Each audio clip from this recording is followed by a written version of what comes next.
प्रश्न 51। क्या गोदान को राष्ट्रीय जीवन का प्रतिनिधि उपन्यास कहा जा सकता है? इस संबंध में आलोचकों द्वारा उठाई जाने वाली समस्याओं की चर्चा करते हुए गोदान का पक्ष प्रस्तुत करें। उत्तर। भूमिका प्रेमचंद का गोदान भारतीय ग्रामीण और महानगरीय जीवन के अंतर्विरोधों को समेटकर तत्कालीन पराधीन भारत के सामाजिक आर्थिक यथार्थ और राष्ट्रीय जीवन का प्रामाणिक प्रतिनिधित्व करता है। ग्रामीण जीवन की त्रासदी और यथार्थ।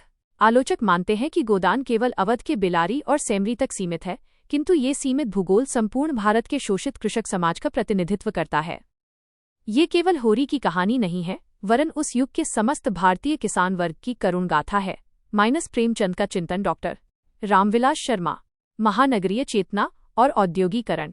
कुछ आलोचकों के अनुसार शहरी कथा शिथिल है, परंतु खन्ना और मालती का प्रसंग देश में उभरते पूंजीवाद और बदलते मध्यवर्गीय राष्ट्रीय परिदृश्य को पूरी तरह उजागर करता है। शहरी कथा गोदान के राष्ट्रीय फलक को विस्तार देकर उसे केवल ग्राम्य कथा बनने से रोकती है। भारतीय उपन्यास। डॉक्टर इंद्रनाथ मदान। नारी अस्मिता और सामाजिक बदलाव। आलोचक धनिया के तीखेपन और मालती के हृदय परिवर्तन पर सवाल उठाते हैं, जबकि ये पात्र भारतीय स्त्री के पारंपरिक और आधुनिक राष्ट्रीय संक्रमण को दर्शाते हैं। धनिया भारतीय नारीत्व की वो सशक्त आवाज है जो अन्याय के सामने झुकना नहीं जानती। प्रेमचंद और उनका युग। डॉक्टर रामविलास शर्मा। महाजनी सभ्यता का राष्ट्रव्यापी जाल। आलोचक इसे केवल ऋण की समस्या मानते हैं, परंतु दातादीन और झिंगुरी सिंह का शोषण तंत्र पूरे राष्ट्र में फैले औपनिवेशिक सामंती गठजोड़ का जीवंत प्रतीक है। मिसिर जी, साख बनी रहे तो सब कुछ है, साख गई तो क्या बचा। गोदान प्रेमचंद। वर्ग चेतना और वैचारिक द्वंद्व। आलोचक गोदान में सीधे मार्क्सवादी क्रांति का अभाव देखते हैं, लेकिन गोबर का विद्रोह और राय साहब का आत्मद्वंद्व राष्ट्रीय स्तर पर मंडराते वर्ग संघर्ष को दिखाता है। गोबर नई चेतना का प्रतीक है जो पुरानी पीढ़ी की नियतिवाद को सीधे चुनौती देता है। प्रेमचंद एक विवेचन। डॉक्टर नागेंद्र। त्रासदी बनाम आदर्शवाद का अंत। आलोचकों को होरी की मृत्यु में घोर निराशा दिखती है, पर यही अकाट्य यथार्थवाद गोदान को राष्ट्रीय जीवन का सबसे प्रामाणिक और शाश्वत दस्तावेज बनाता है। होरी मरकर भी हारा नहीं, उसकी मृत्यु सामंती व्यवस्था के क्रूर चेहरे को बेनकाब करती है। प्रेमचंद और उनका युग। डॉक्टर रामविलास शर्मा। निष्कर्ष। विविध समस्याओं के बावजूद गोदान अपने व्यापक फलक, यथार्थवादी दृष्टिकोण और युगीन सच के कारण निसंदेह भारतीय राष्ट्रीय जीवन का सर्वकालिक और प्रामाणिक प्रतिनिधि महाकाव्यात्मक उपन्यास है। प्रश्न 52। गोदान भारतीय ग्रामीण जीवन का महाकाव्य है, विचार करें। उत्तर। भूमिका गोदान अपनी व्यापकता, सघन यथार्थ और भारतीय किसान के संपूर्ण जीवन संघर्ष को उसकी समग्रता में चित्रित करने के कारण गद्य में रचित एक अद्वितीय महाकाव्यात्मक उपन्यास है। व्यापक सामाजिक फलक और जीवंतता। महाकाव्य की तरह गोदान का कैनवास अत्यंत विस्तृत है, जो अवध के गांवों के माध्यम से पूरे भारतीय ग्रामीण समाज की धड़कन और संरचना को समेट लेता है। बेलारी और सेमरी केवल दो गांव नहीं हैं, वे समूचे पराधीन भारत के ग्रामीण जीवन के प्रतिनिधि हैं। प्रेमचंद और उनका युग। डॉक्टर रामविलास शर्मा। किसान जीवन का केंद्रीय त्रासद नायकत्व। होरी महाकाव्य के धीरोदात्त नायक जैसा तो नहीं है, परंतु उसका जीवन संघर्ष, मर्यादा की रक्षा और अंततः करुण मृत्यु उसे ग्रामीण जीवन का महानायक बनाती है। होरी का संघर्ष और उसकी पराजय भारतीय किसान वर्ग की सामूहिक नियति की महागाथा है। प्रेमचंद का चिंतन। डॉक्टर रामविलास शर्मा। महाजनी सभ्यता और बहुआयामी शोषण। ग्रामीण जीवन को चारों तरफ से घेरने वाले शोषक तंत्र, पूंजीपति, जमींदार, दारोगा और पुरोहित वर्ग का चित्रण महाकाव्य के खलनायक तत्वों की तरह हुआ है। मिसिर जी, साख बनी रहे तो सब कुछ है, साख गई तो क्या बचा। गोदान प्रेमचंद। सामूहिक लोक संस्कृति और उत्सव धर्मिता। उपन्यास में केवल दुख नहीं है, बल्कि लोकगीत, त्योहार, पंचायती व्यवस्था और मर्यादावादी ग्रामीण संस्कृति का संपूर्ण रंग महाकाव्यात्मक विस्तार के साथ उपस्थित है। गोदान में भारतीय ग्राम्य जीवन का ऐसा सघन और प्रामाणिक सांस्कृतिक चित्रण है जो अन्यत्र दुर्लभ है। भारतीय उपन्यास। डॉक्टर इंद्रनाथ मदान। नारी गरिमा और महाकाव्यात्मक संघर्ष। धनिया का चरित्र भारतीय ग्रामीण नारी के अदम्य साहस, ममता और अन्याय के विरुद्ध आजीवन संघर्ष करने की उस अटूट क्षमता को गरिमा प्रदान करता है। धनिया भारतीय नारीत्व की वह सशक्त आवाज है जो अन्याय के सामने झुकना नहीं जानती। प्रेमचंद एक विवेचन। डॉक्टर नागेंद्र। युगीन यथार्थ और शाश्वत। महाकाव्यात्मक अंत। होरी की मृत्यु केवल एक व्यक्ति का अंत नहीं, बल्कि एक युग की त्रासदी है जो आदर्शवाद को छोड़कर पूर्णतः कठोर यथार्थ पर टिकी है। होरी के गोदान की त्रासदी ने इस उपन्यास को अमरता देकर एक महान आधुनिक महाकाव्य बना दिया है। माइनस प्रेमचंद और उनका युग डॉक्टर रामविलास शर्मा। निष्कर्ष अंततः गोदान अपने विराट चरित्र चित्रण, व्यापक सामाजिक यथार्थ, लोक संस्कृति और किसान जीवन की संपूर्ण गाथा को समेटने के कारण भारतीय ग्रामीण जीवन का प्रामाणिक गद्य महाकाव्य है।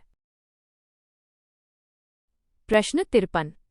गोदान भारतीय कृषक की त्रासद महागाथा है, सिद्ध कीजिए। उत्तर। भूमिका गोदान औपनिवेशिक और सामंती शोषण के चक्रव्यूह में फंसे भारतीय किसान की अस्मिता, मर्यादा, निरंतर टूटते आर्थिक आधार और अंततः उसकी दर्दनाक मृत्यु की एक कालजयी त्रासद महागाथा है। मर्यादा की आकांक्षा और जीवन का संकट। होरी की एक गाय रखने की सहज इच्छा और सामाजिक मर्यादा की रक्षा करने की कोशिश ही उसके लिए दुष्चक्र और त्रासदी का मुख्य कारण बन जाती है। संसार में गौ की आकांक्षा किसे नहीं होती, यही तो गृहस्थ जीवन का सबसे बड़ा सुख है। गोदान प्रेमचंद। बहुआयामी और संस्थागत शोषण तंत्र। किसान केवल जमींदार से नहीं, बल्कि पटवारी, दारोगा, महाजन और पुरोहित वर्ग के उस संगठित राष्ट्रव्यापी तंत्र से हारता है जो उसे कर्ज के दलदल में धकेलता है। मिसिर जी, साख बनी रहे तो सब कुछ है, साख गई तो क्या बचा। माइनस गोदान प्रेमचंद। संयुक्त परिवार का बिखराव और आंतरिक अंतर्विरोध। कृषक समाज की रीढ़ संयुक्त परिवार है, परंतु आर्थिक तंगी और वैचारिक मतभेद के कारण भाइयों का अलग होना तथा गोबर का पलायन त्रासदी को गहरा करता है। होरी का परिवार टूटना केवल एक घर का टूटना नहीं, पूरे कृषक समाज के बिखरने का प्रतीक है। माइनस प्रेमचंद और उनका युग डॉक्टर रामविलास शर्मा। धर्म और पंचायती व्यवस्था का क्रूर चेहरा। पंच और पुरोहित वर्ग धर्म के नाम पर डांड और जुर्माना लगाकर किसान की बची खुची संपत्ति और अस्मिता को भी क्रूरतापूर्वक लूट लेते हैं। जब अपनी गर्दन दूसरों के पैरों के नीचे दबी हो तो उन पैरों को सहलाने में ही कुशल है। गोदान प्रेमचंद। किसान से मजदूर बनने की औपनिवेशिक नियति। शोषण के कारण होरी अपनी जमीन से बेदखल होकर अंततः मजदूरी करने पर मजबूर हो जाता है, जो तत्कालीन पूरे भारतीय किसान वर्ग की सबसे बड़ी त्रासदी थी। जमीन चली गई तो किसान का प्राण ही चला गया, फिर तो वो केवल एक ढांचा मात्र रह जाता है। माइनस प्रेमचंद का चिंतन डॉक्टर रामविलास शर्मा। तिल तिल कर मृत्यु और अंतहीन करुणा। अंत में अत्यधिक श्रम और कुपोषण के कारण लू लगने से होरी की आकस्मिक मृत्यु और धनिया द्वारा अंतिम संचित 20 आने पैसे गोदान में देना त्रासदी की पराकाष्ठा है। पछतावा किस बात का धनिया, जो कुछ भाग्य में था वह सब पूरा हो गया।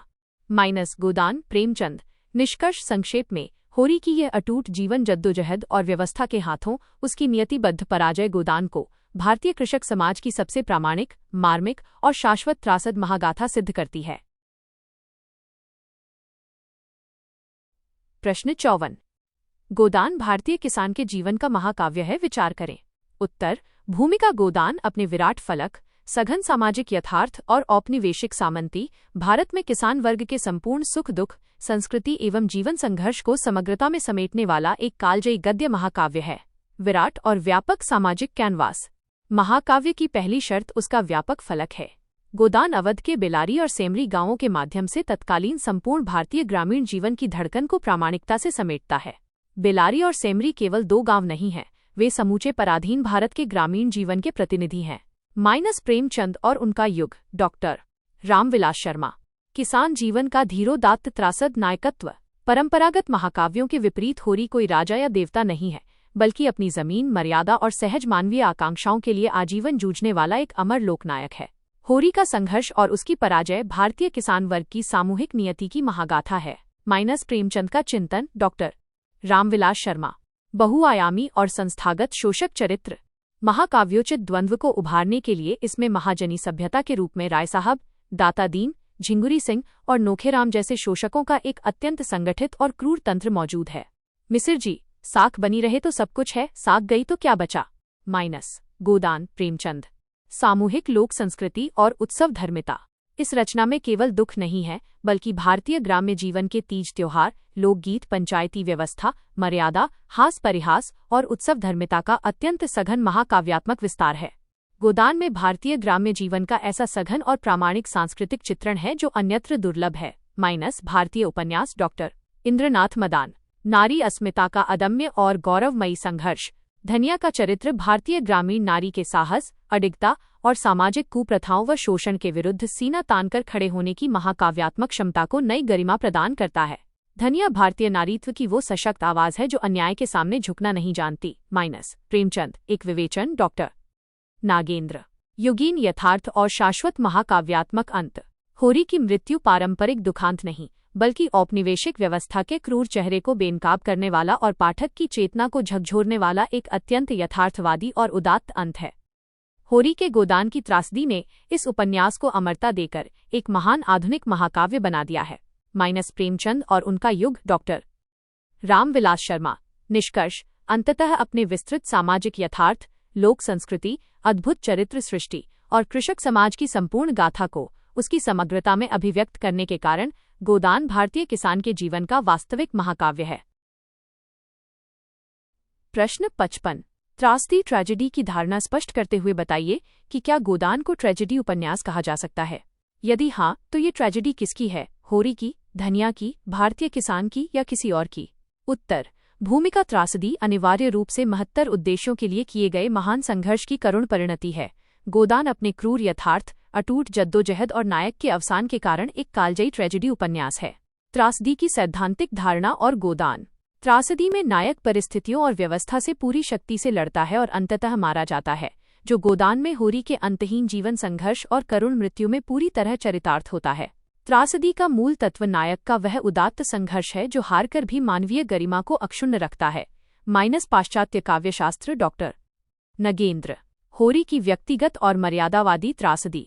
होरी की त्रासदी उसकी पारंपरिक धार्मिक मर्यादा, गौ की सहज आकांक्षा और व्यवस्था के सामने घुटने टेकने की उसकी लाचारी से उपजी एक व्यक्तिगत एवं मर्मभेदी त्रासदी है। पछतावा किस बात का? धनिया, जो कुछ भाग्य में था वो सब पूरा हो गया। गोदान, प्रेमचंद। धनिया के वैधव्य और आजीवन संघर्ष की त्रासदी। धनिया की त्रासदी केवल होरी की मृत्यु नहीं, बल्कि व्यवस्था से लड़ते हुए अपने सुहाग, परिवार और आर्थिक संचित पूंजी को तिल तिल कर नष्ट होते देखने की एक अंतहीन नारी त्रासदी है। धनिया भारतीय नारीत्व की वह सशक्त आवाज है जो अन्याय के सामने झुकना नहीं जानती। प्रेमचंद और उनका युग, डॉक्टर रामविलास शर्मा। समूचे भारतीय किसान वर्ग की सामूहिक त्रासदी। ये त्रासदी केवल होरी तक सीमित नहीं है, बल्कि ये औपनिवेशिक सामंती दुष्चक्र में फंसे अपनी जमीन खोकर मजदूर बनने वाले समूचे तत्कालीन भारतीय कृषक समाज की सामूहिक नियति है। होरी का संघर्ष और उसकी पराजय भारतीय किसान वर्ग की सामूहिक नियति की महागाथा है। प्रेमचंद का चिंतन, डॉक्टर रामविलास शर्मा। महाजनी सभ्यता और शोषक वर्ग की नैतिक त्रासदी। गहराई से देखें तो ये राय साहब और खन्ना जैसे शोषकों की भी नैतिक त्रासदी है, जो मानवीय संवेदना खोकर पूंजी और सामंती खोखलेपन के दास बन चुके हैं। जब अपनी गर्दन दूसरों के पैरों के नीचे दबी हो तो उन पैरों को सहलाने में ही कुशल है। गोदान, प्रेमचंद। पराधीन भारत की युगीन और राष्ट्रीय त्रासदी। ये उपन्यास अंततः 20वीं सदी के संक्रमणकालीन पराधीन भारत की आर्थिक, सामाजिक और सांस्कृतिक व्यवस्था की वह महात्रासदी है, जहां ईमानदार श्रम हमेशा पराजित होता है। होरी की मृत्यु सामंती व्यवस्था के क्रूर चेहरे को बेनकाब कर उसे युगीन त्रासदी बना देती है। प्रेमचंद और उनका युग, डॉक्टर रामविलास शर्मा। निष्कर्ष: अतः गोदान किसी एक व्यक्ति की नहीं, बल्कि होरी और धनिया के माध्यम से पराधीन भारत के संपूर्ण कृषक समाज और शोषक व्यवस्था के नैतिक पतन की एक विराट और बहुआयामी महात्रासदी है। प्रश्न 56। होरी की कहानी दुखों से भरी एक लंबी कथा है, किंतु इसमें बीच बीच में सुख के क्षण भी आते रहे हैं। विचार करें। उत्तर: भूमिका गोदान के नायक होरी का जीवन औपनिवेशिक सामंती दुष्चक्र के कारण यद्यपि घोर आर्थिक और सामाजिक दुखों की लंबी दास्तान है, तथापि मानवीय संबंध और सहज इच्छाएं बीच बीच में सुख के क्षण लाती हैं। गौ आगमन की सहज और आह्लादित प्रसन्नता। होरी के जीवन में सबसे बड़ा सुख का क्षण तब आता है जब भोला से उधार लेकर ही सही उसकी चिर अभिलाषित सुंदर पछाई गाय उसके द्वार पर आकर बंधती है। संसार में गौ की आकांक्षा किसे नहीं होती, यही तो गृहस्थ जीवन का सबसे बड़ा सुख है। गोदान, प्रेमचंद। मर्यादा और पारिवारिक स्नेह का सुखद संबल। घोर विपत्तियों और भाइयों के ईर्ष्यालु व्यवहार के बावजूद धनिया का अटूट साथ, बच्चों का स्नेह और अपनी मर्यादा को बचाए रखने का गौरव होरी को आंतरिक सुख देता है। होरी के पास यदि संपत्ति नहीं थी तो क्या हुआ, धनिया जैसी साहसी पत्नी और भरा पूरा परिवार उसका संबल था। प्रेमचंद और उनका युग, डॉक्टर रामविलास शर्मा। होली उत्सव और हास परिहास के ग्रामीण क्षण। बिलारी के अभावग्रस्त जीवन में भी होरी जब होली के हुड़दंग, लोकगीतों और कबाड़ियों के स्वांग में शामिल होता है तो वो क्षणिक रूप से अपने सारे कर्ज भूलकर हंस उठता है। गोदान में भारतीय ग्राम्य जीवन का ऐसा सघन और प्रामाणिक सांस्कृतिक चित्रण है जो अन्यत्र दुर्लभ है। भारतीय उपन्यास, डॉक्टर इंद्रनाथ मदान। झुनिया को आश्रय देने में नैतिक विजय का सुख। जब समाज झुनिया का बहिष्कार करता है तब होरी लोकलाज और दंड के भय से ऊपर उठकर उसे सहर्ष बेटी की तरह घर में आश्रय देता है, जो उसकी नैतिक तुष्टि का क्षण है। धनिया भारतीय नारीत्व की वो सशक्त आवाज है जो अन्याय के सामने झुकना नहीं जानती। प्रेमचंद एक विवेचन। डॉक्टर नागेंद्र। गोबर की आर्थिक सफलता और पोते का जन्म। गोबर के लखनऊ जाकर कमाने और घर पैसे भेजने से होरी का सिर समाज में ऊंचा होता है तथा पोते का मुख देखकर उसकी पितृसत्तात्मक वंश परंपरा सुख से भर उठती है। गोबर नई चेतना का प्रतीक है जो पुरानी पीढ़ी की नियतिवाद को सीधे चुनौती देता है। प्रेमचंद एक विवेचन। डॉक्टर नागेंद्र। दुखों के सघन अंधकार में सुख की प्रासंगिकता। प्रेमचंद ने होरी के इन छोटे छोटे सुखों को इसलिए उभारा है ताकि दुखों का गाढ़ापन और गहरा दिखाई दे। यही जीवन का वास्तविक द्वंद्व और यथार्थ है। होरी का संघर्ष और उसकी पराजय भारतीय किसान वर्ग की सामूहिक नियति की महागाथा है। प्रेमचंद का चिंतन। डॉक्टर रामविलास शर्मा। निष्कर्षतः होरी का जीवन केवल एकरस रुदन नहीं है, बल्कि उसमें दुख की सघनता के बीच लोक संस्कृति, पारिवारिक प्रेम और सहज आकांक्षाओं से उपजे सुख के उजले क्षण भी विद्यमान हैं। प्रश्न 57। गोदान में एक नहीं, दो कथाएं समानांतर रूप से उपस्थित हैं, ग्रामीण कथा और शहरी कथा। विचार कीजिए कि प्रेमचंद ने दोहरी कथा रचना क्यों अपनाई। क्या आप इस मत से सहमत हैं कि वे दोनों कथाओं को जोड़ नहीं पाए और इसी कारण गोदान का कथानक बिखर गया है? उत्तर: भूमिका गोदान में ग्रामीण और शहरी कथाएं समानांतर चलती हैं। प्रेमचंद ने तत्कालीन भारत के समग्र यथार्थ को समेटने के लिए ये शिल्प चुना जो कथानक को बिखेरता नहीं बल्कि विस्तार देता है। दोहरी कथा रचना अपनाने का मुख्य उद्देश्य: प्रेमचंद केवल कृषक जीवन तक सीमित नहीं रहना चाहते थे, वे ग्रामीण सामंतवाद और शहरी पूंजीवाद के उस नापाक गठबंधन को दिखाना चाहते थे जो राष्ट्र को खोखला कर रहा था। शहरी कथा गोदान के राष्ट्रीय फलक को विस्तार देकर उसे केवल ग्राम्य कथा बनने से रोकती है। भारतीय उपन्यास। डॉक्टर इंद्रनाथ मदान। राय साहब अमरपाल सिंह। दोनों कथाओं के सेतु। राय साहब जमींदार होने के कारण ग्रामीण शोषण के केंद्र हैं और काउंसिल के सदस्य होने के कारण शहरी बुद्धिजीवियों, उद्योगपतियों तथा नेताओं से सीधे जुड़े हुए हैं। जब अपनी गर्दन दूसरों के पैरों के नीचे दबी हो तो उन पैरों को सहलाने में ही कुशल है। गोदान। प्रेमचंद। गोबर का पलायन और भौतिक जुड़ाव। होरी का पुत्र गोबर जब ग्रामीण शोषण से त्रस्त होकर लखनऊ शहर जाता है तो वो दोनों कथाओं के बीच एक अत्यंत स्वाभाविक और गतिशील भौतिक कड़ी बन जाता है। गोबर नई चेतना का प्रतीक है जो पुरानी पीढ़ी की नियतिवाद को सीधे चुनौती देता है। प्रेमचंद एक विवेचन। डॉक्टर नागेंद्र। वैचारिक अंतः संबंध और शोषक चरित्र। मिल मालिक खन्ना और शोषक दातादीन अलग नहीं है। ग्रामीण ऋणग्रस्तता और शहरी मजदूरों की हड़ताल एक ही महाजनी सभ्यता के दो रूप हैं जो वैचारिक स्तर पर जुड़े हैं। मिस्र जी, साख बनी रहे तो सब कुछ है, साख गई तो क्या बचा। शिल्पगत शिथिलता बनाम आंतरिक सुगठन। यद्यपि दोनों कथाओं में बाह्य घटनाओं का वैसा कसाव नहीं है जैसा पाश्चात्य उपन्यासों में होता है, किंतु भाव और प्रभाव की दृष्टि से गोदान का कथानक पूरी तरह सुगठित है। बेलारी और सेमरी केवल दो गांव नहीं हैं, वे समूचे पराधीन भारत के ग्रामीण जीवन के प्रतिनिधि हैं। प्रेमचंद और उनका युग। डॉक्टर रामविलास शर्मा।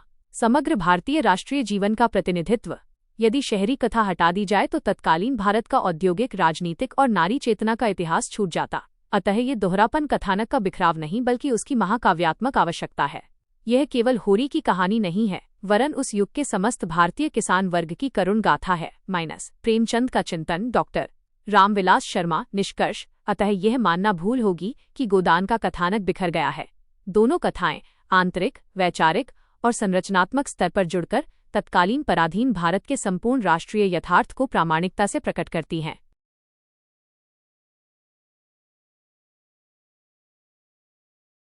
प्रश्न 58। गोदान की कथानक योजना पर विचार करें। उत्तर। भूमिका। गोदान की कथानक योजना अत्यंत व्यापक, बहुआयामी और महाकाव्यात्मक है, जो तत्कालीन भारत के ग्रामीण और शहरी जीवन के जटिल अंतर्विरोधों को अपने भीतर सुगठित रूप से समेटती है। द्विकथात्मक संरचना और राष्ट्रीय फलक। उपन्यास का कथानक दो समानांतर धाराओं, बेलारी सेमरी की ग्रामीण कथा और लखनऊ की शहरी कथा में विभाजित है, जो मिलकर तत्कालीन पराधीन भारत का एक मुकम्मल नक्शा तैयार करते हैं। शहरी कथा गोदान के राष्ट्रीय फलक को विस्तार देकर उसे केवल ग्राम्य कथा बनने से रोकती है। भारतीय उपन्यास। डॉक्टर इंद्रनाथ मदान। कथाओं का आंतरिक और वैचारिक जुड़ाव। बाहरी रूप से शिथिल दिखने पर भी दोनों कथाएं राय साहब के चरित्र, गोबर के लखनऊ पलायन और महाजनी सभ्यता के साझा शोषक चरित्र के माध्यम से आंतरिक रूप से गहराई से जुड़ी हैं। बेलारी और सेमरी केवल दो गांव नहीं हैं, वे समूचे पराधीन भारत के ग्रामीण जीवन के प्रतिनिधि हैं। प्रेमचंद और उनका युग। डॉक्टर रामविलास शर्मा। तीव्र गतिशीलता और घटना बाहुल्य। कथानक में गाय का आना, हीरा द्वारा उसे जहर देना, झुनिया का प्रसंग, गोबर का भागना और होरी का मजदूर बनना जैसी घटनाएं कथानक को निरंतर एक त्रासद गति प्रदान करती हैं। मिसिर जी, साख बनी रहे तो सब कुछ है, साख गई तो क्या बचा। गोदान प्रेमचंद, यथार्थवादी विकास और आदर्शवाद का अंत। प्रेमचंद ने अपने पूर्ववर्ती उपन्यासों के हृदय परिवर्तन वाले आदर्शवादी शिल्प को छोड़कर गोदान के कथानक को तार्किक, कठोर और विशुद्ध यथार्थवादी परिणति तक पहुंचाया है।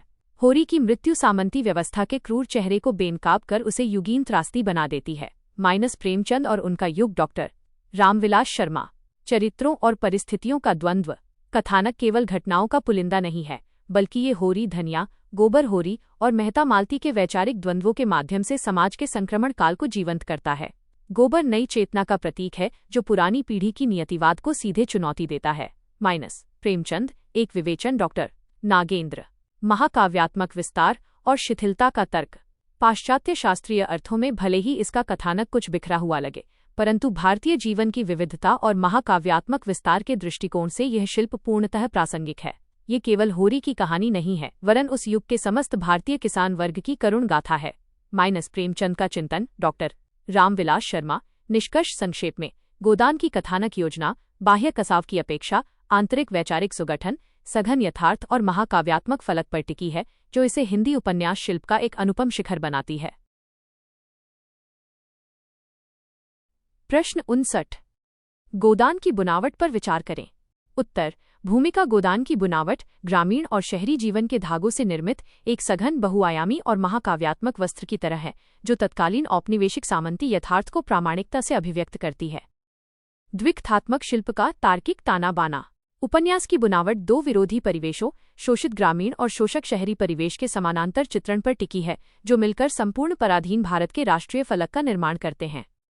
शहरी कथा गोदान के राष्ट्रीय फलक को विस्तार देकर उसे केवल ग्राम्य कथा बनने से रोकती है। भारतीय उपन्यास। डॉक्टर इंद्रनाथ मदान, आंतरिक और वैचारिक अंतःसंबंधों का कसाव।